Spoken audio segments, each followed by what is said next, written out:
Então, acho que é bem legal, Conde, essa pergunta. Eu vou dividir ela em duas fases. Primeiro, eu vou falar um pouco da diferença dos sintomas. Depois, eu vou falar um pouco do que fazer.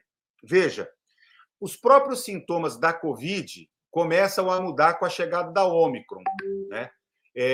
Os sintomas que a gente tinha com a Gama, com a Delta, eram mais sintomas mais robustos. Febre, tosse seca, o cansaço, perda do paladar ou do olfato, muita gente registrou esse sintoma, né? Com a chegada da Ômicron, a gente começa a ver que, por exemplo, a perda de paladar e de olfato deixa de ser relatada. Os demais sintomas continuam, né? E há uma reclamação muito importante no caso da Ômicron de cansaço extremo, né? Que a gente não via quando predominou entre nós a Delta e antes dela a Gama, né? Então, acho que assim é bastante importante registrar isso. No caso da influenza, da H3N2, que é o vírus da influenza, né, é tipicamente a gripe, né? Então, os sintomas clássicos são a febre súbita, começa muito rapidamente, uma tosse que geralmente é seca, dor de cabeça, dores musculares, dores nas articulações, mal-estar, dor de garganta e coriza, né? Acho que são os sintomas mais importantes que a gente observa, portanto, muito próximos, né? Daí a importância de procurar o serviço de saúde, fazer os testes, né? Mas, fundamentalmente, eu quero chamar a atenção para a segunda parte da minha resposta, que diz respeito ao que fazer.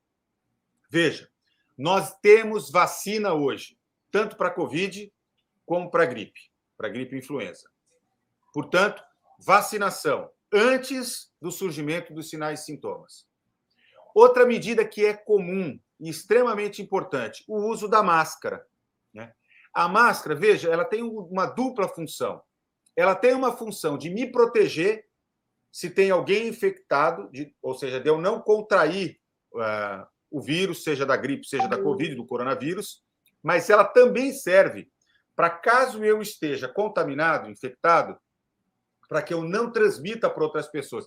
Eu sempre chamo a atenção quando a gente olha qualquer reportagem da Coreia, do Japão, da China, países que enfrentaram nas últimas décadas importantes movimentos de gripes, doenças infecciosas respiratórias, como a gente sempre vai ver gente no meio da multidão usando máscara, né?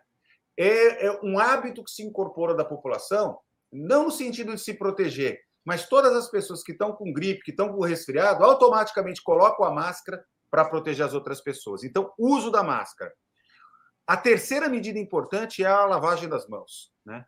É extremamente importante que se incorpore este hábito, né? Eu vejo a mulherada usando, os homens usando na roupa, na bolsa, um vidrinho de álcool em gel, água e sabão, não importa. O importante é criar o hábito de lavar as mãos. E uma quarta medida que eu considero fundamental, Conde, e eu sei que é difícil, porque já são 2 anos que a gente está vivendo, né, um isolamento, um distanciamento físico das pessoas que a gente ama, que a gente gosta, etc., mas é fundamental o juízo. É fundamental que não se crie aglomeração, né? Que nessa festa, tanto do Natal, que já passou, como agora do Ano Novo, né, a gente circule o menos possível. Quem está com sintoma de gripe, quem teve contato com alguém com gripe, fique em casa. Não é o fim do mundo, né? Mas tem muita gente que vai precisar, infelizmente, passar o Ano Novo no quarto, até para poder colaborar. Eu sei que é difícil, né? Mas é fundamental. Daí por quê, Conde?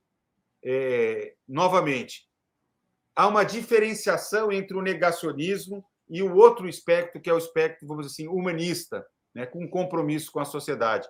Porque, veja, o que deve orientar a nossa atitude, mais do que a satisfação do desejo individual, né? Do gozo, é fundamentalmente o compromisso, a responsabilidade.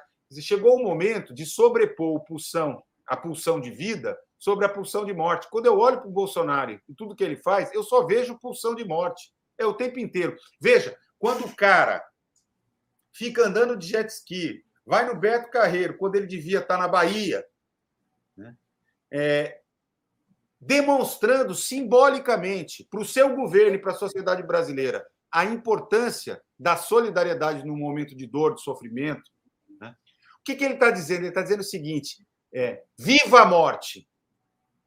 Vamos gozar a vida intensamente de qualquer jeito. É a pior resposta, é a pior mensagem que uma autoridade pública pode estar passando para milhões e milhões de pessoas. Né?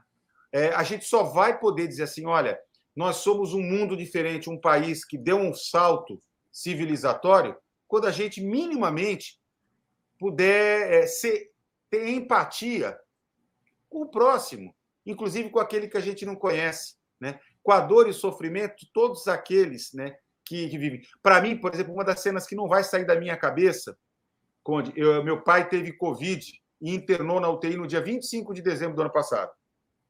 Ficou 10 dias internado, e ele tinha acabado de ter alta, já estava na enfermaria, já estava no quarto, e eu estava acompanhando, e ele recebendo oxigênio, e eu via pela televisão as cenas do Amazonas, das famílias desesperadas correndo atrás de torpedo de oxigênio. E eu olhava para o meu pai e só chorava, né? Dizendo o seguinte, quer dizer, que país é esse? Que sociedade é essa, né, que é incapaz de produzir, né, mecanismos de solidariedade, de responsabilidade, de ação governamental, né, para poder superar situações como essa? Quando, por exemplo, o governo brasileiro nega ajuda. Olha, podia ser um caminhão, um avião com cesta básica, mas é simbólico dizer eu não quero nada da Argentina. Eu me lembro quando eu era ministro da Saúde, aliás, não é quando eu era ministro, não. Quando Humberto Costa era ministro, eu era diretor do ministério. E houve um incêndio num supermercado em Assunção, no Paraguai. Talvez você, que é mais novo, ainda fosse muito jovem naquela época, mas um supermercado em Assunção pegou fogo, né, e praticamente morreu todo mundo. Infelizmente, né, essas tragédias, né, poucas vidas são salvas. O governo brasileiro, em questões assim de 4 horas, eu recebi a determinação do presidente Lula, do Humberto Costa, que era o ministro da Saúde, eu era responsável por essa área. A gente, em 4 horas, tirou um avião de solo do Brasil, carregado de respirador, de medicamentos, etc., para ajudar a população paraguaia. Né? Anos depois, eu ministro da Saúde, o ministro da Saúde do Paraguai veio me agradecer pelo aquele gesto de solidariedade. São coisas que ficam marcadas, né? Então, assim, a gente está produzindo o que há de pior na população brasileira, que é perder o respeito pela vida, né? Então, eu acho muito complicado.